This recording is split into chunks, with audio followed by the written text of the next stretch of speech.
So, in the following video, you see 4 stories, and it's a perfect example that despite receiving so much, you can receive a greatest miracle in your life. Still, it's up to us what we do with that. So check it out, enjoy these 4 miracles told by Rishi Aditya. This was like 2 years ago. A person who came for darshan to see Guruji for asking for her husband, because the husband has a disease, but she also was sick. She has a problem in her eyes since she was a child. She was colorblind. I don't know if you remember the story. Basically, she was colorblind since childhood, but she was not worried about that. She actually came to ask for her husband. And during the darshan, while she's asking inside to Guruji, please cure my husband, Guruji cured her. And she started looking in colors again.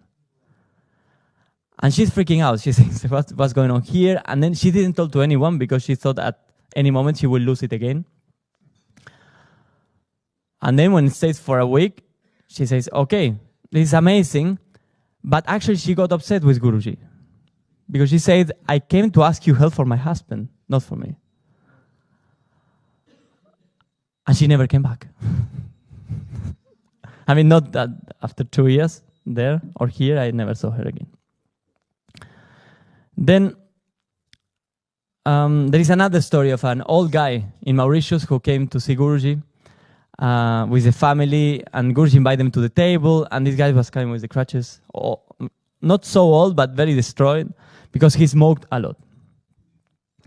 And then Guruji sit him in the table next to him, and he gave him the chance to ask for something. And he asked help with the health, because he could not anymore. I think he has cancer or something. And then Guruji touched his chest, and Guruji started coughing himself.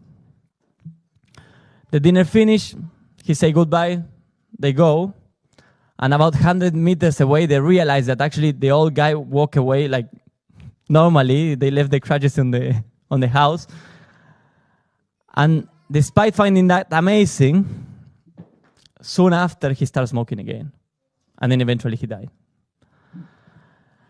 Another story, a family member of Guruji that we interviewed this Mauritius summer. This is an amazing story because he met Guruji when they were young, and he was of those of the family when they get the call, hey, our cousin is making miracles. He says, yeah, whatever. Like, okay, let's check. So they went with the family, and he started like testing Guruji because the Vibhuti was manifesting on Guruji's room. And he was saying like, come on, bro, you're putting this overnight. You just put this powder everywhere, and then you're fooling everyone. And Guruji says like, no, bro, like this is amazing. It's happening by itself. I say, oh, try, clean it. So he made him clean the picture, and it's like the picture starts pouring Vibhuti out. So he got this another experience when they were young, and then later on in life, he started praising the demon, Maya, and he got involved in drugs or whatever. At some point, that Guruji got to know that he was in a bad state. So he called him to be together in a pilgrimage. He came. And during the pilgrimage, Guruji asked him to do something, to prepare a yagna with, back then, Rishi Tulsidas. And they start preparing this. And while he's doing the service, he starts feeling really bad. And he's like a feeling of going to die comes inside of him. He starts panicking.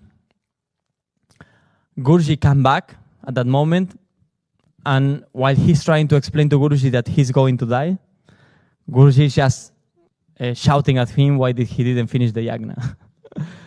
And Guruji is laughing, and he walks inside of the kitchen, and he follows behind and keeps telling him like, you don't understand, I'm dying, you need to do something.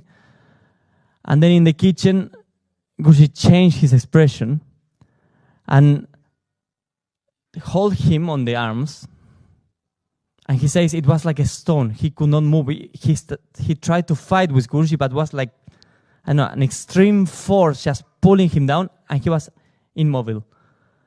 And Guruji touched him here, and he says, he removed like a shadow from me.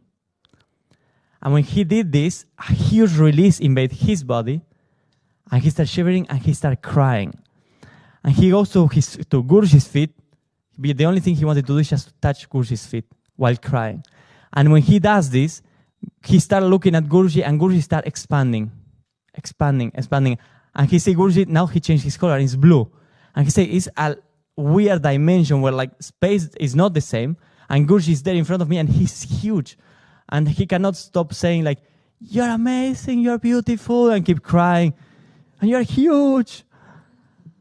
And I don't remember the year, but I think it was 2013. So Guruji leaves the kitchen. I think he was bored about the situation. And Naradaka was close by, and he hears someone yelling in the kitchen or screaming. So he comes inside, and he sees the guy in the corner crying and saying like, "It's amazing. This is so beautiful." I say, "Oh, cool, bro. Are you all right?" But then I interview him now, like after 10 years of this episode, and you could see he just came back to the same. He said, for those, like Guruji helped him so much. He cleaned himself for 2 years. He was super good. But then again, praising the other master, Maya, and friends and family and bad companies took him again.